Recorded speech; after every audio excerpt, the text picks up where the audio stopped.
The role of a combat designer on God of War 3 is a complex role. Basically has anything to do with characters in the game. Any character you see moving in the game, attacking, fighting, are generally implemented by the combat designer. And then, of course, Kratos. What his platforming elements are going to be, what his new combat moves are going to be, what weapons he's going to use, how he's going to use them, how he walks, everything. I'm here with Jason McDonald, who's a senior combat designer on God of War 3. And we're just talking about the new features that we have in the game and what we're trying to add to the God of War franchise. Well, we've got some of Kratos' items in. He can grab a head and he can light stuff up. Now that we can play with lighting in God of War 3, we can make the entire room dark, have enemies that are attacking you in the dark, can't be seen. And when you light them up with the head, they light up for a limited amount of time, so you can attack them while you can see them, but then they are constantly disappearing. You get to parts where it's completely pitch dark and you hear the guys scream in the background. You use the Helios head to, find out where they are. The strategy gameplay, the combat side of it turns into you have to keep these guys lit to be able to hit them, otherwise you get screwed and they just destroy you in the dark. So. Definitely something we couldn't do before just because we didn't have dynamic lighting to the extent that we have it now. So.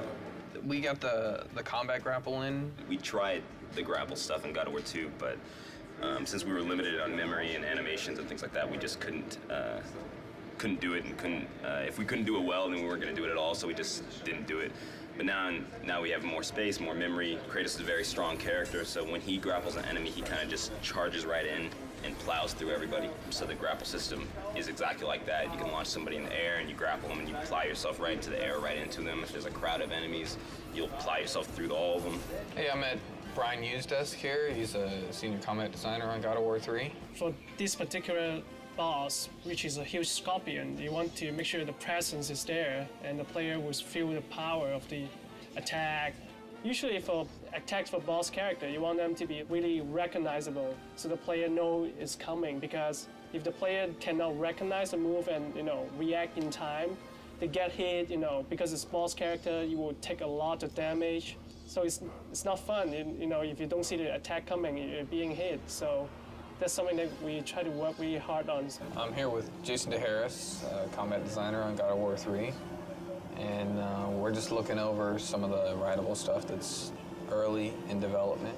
So how do you think it's going? It's all right in terms of Kratos. He still wants to kill this beast that's in his way to his ultimate goal. So it's not really his friend, so he's not really telling it to attack. He's just trying to kill it, and then the indirectness of that is the Cyclops reacting to his pain pretty much. But then there's a challenge of making it feel responsive as well. So I guess it's kind of disguising that responsiveness with the pain reaction. So even the pain reaction is really a hit, actually. As you can see, we got a bunch of grunts on screen right now. And when you're fighting all these grunts, like taking them on, doing a special move or grabbing each one and killing them, that can be kind of slow. This will be an awesome tool for, like, you see the Cyclops in there and you're just like, I want to get after the Cyclops so I can jump on his back and do tons of damage and kill these guys quicker. But just like any other feature, we have to prove that it's going to be fun and good.